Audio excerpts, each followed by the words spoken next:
Actor and comedian Bill Cosby is back in the headlines. He's facing a new sexual assault lawsuit. It's been filed by former Playboy model Victoria Valentino. She is just one of several expected to file in the coming days.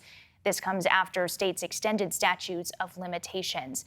And Victoria Valentino joins me now for a live interview. Victoria, thank you so much for your time and for being here. Well, thank you for having me. You have publicly accused Cosby of drugging and raping you back in 1969. Can you tell us more about those allegations? Well, I was a grieving mother. I had just lost my 6-year-old son in a drowning accident at the beginning of a party that was being given in my honor to celebrate the successful negotiation of my recording contract with Capitol Records. It sent me in a downspin, obviously. And when I went on an audition for Cosby, one of his shows, I wasn't quite sure what he was producing at the time, I took a photograph of my son. And I was directed to his trailer instead of an audition hall. And I walked in and handed him the picture, and we both sat down opposite each other, and he held this 8x10 black and white photograph with my son with his little 60s afro looking directly into the lens of the camera. And it was mesmerizing. And he sat silently, and he looked and he looked and he looked. And it made me nervous because I was supposed to be auditioning. And I thought I was already blowing it by bringing my son's picture. So I was talking faster and faster, telling him what happened to my little boy.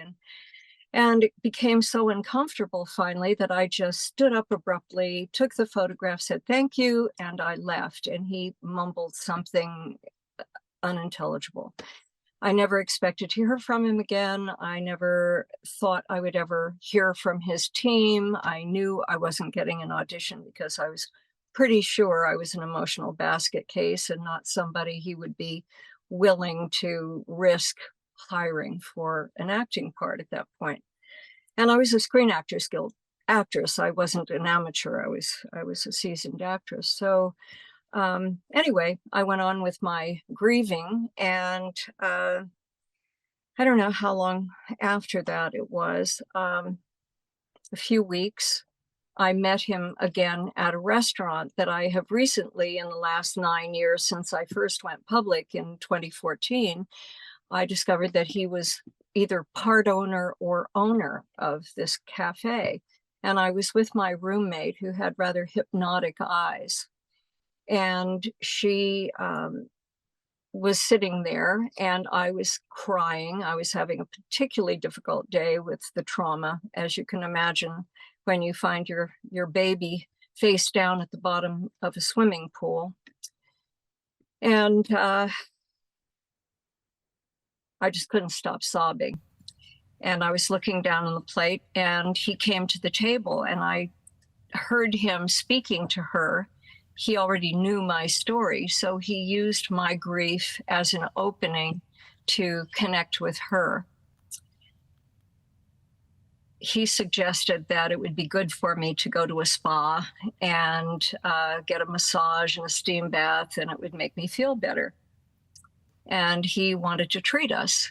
So he gave her the money and gave her his direct line on a scrap of paper and said, call me when you're finished and I'll send my driver over to pick you up. And we were living at my grandmother's house at the time in West Hollywood. And I'm sorry to interrupt you, Victoria. So this is, after this moment is when you allege the sexual assault happened. It was that night after he took us to the restaurant. And we were sitting in the restaurant, and I was still very despondent, and he put a pill next to my wine glass, a pill next to hers, and pretended to take one himself and said, this will make you feel better. It'll make us all feel better. So I felt totally guilted into taking the pill because I realized I was a wet blanket on the whole evening. And then he reached over and put another pill in my mouth and another pill in her mouth. And pretty soon our faces were practically in our plates. And I said, I want to go home. So he said, oh, sure. And he took us up to the parking lot where his driver was, but his driver was gone. And I said, where's your driver? He said, oh, he had something else to do. I went, that's weird, you know. And he said, but I'll drive you home. And we were less than 10 minutes from my grandmother's house where we were living. And instead of turning right out of the parking lot down onto the Sunset Strip to go towards my grandmother's house, he took us a left and went high up into the Hollywood Hills in these little narrow winding streets, and stopped and said, oh, I want to take you up to my office to show you my awards. Well, I really didn't care, frankly. I just wanted to go home because I was so nauseated and I had spinners and I just, it was terrible. And she was all kind of slumped over in the front seat as well. I was in the back seat. Anyway, he took us up there and it was obviously not a working office. And there were posters of him and Robert Culp in I Spy on the wall. And anyway, he was working up the courage or the, inspiration to rape my unconscious roommate. And I distracted him and he got up finally very angry and came towards me. And I became the collateral damage. Thank you for sharing that with us and for trusting us with that story. Cosby's spokesperson has said these women are not victims of sexual assault. They are victims of greed. Your response to that, and why now? Well, first of all, this is not greed. This is a day of reckoning. This is not greed. This is accountability.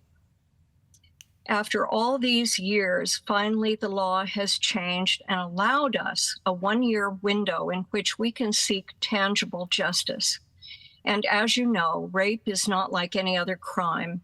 It's not like somebody steals your car and you can get it back and get it repaired. What is stolen from a rape victim can never be replaced. And it has a generational trickle down, generational trauma. It infects everything you do from then on out. It derails your career. It impacts your ability to have a decent relationship. It impacts your future children.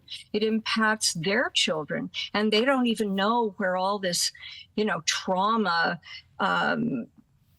behavior and fear and phobias originate.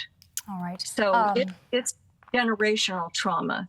Absolutely. Again, thank you for trusting us with this story. Victoria Valentino, thank you for your time. Absolutely. And thank you for having me. Thank you for watching. Go to newsnationnow.com to find News Nation on your television provider. And don't forget to click the red subscribe button below to get more of News Nation's fact-driven, unbiased coverage.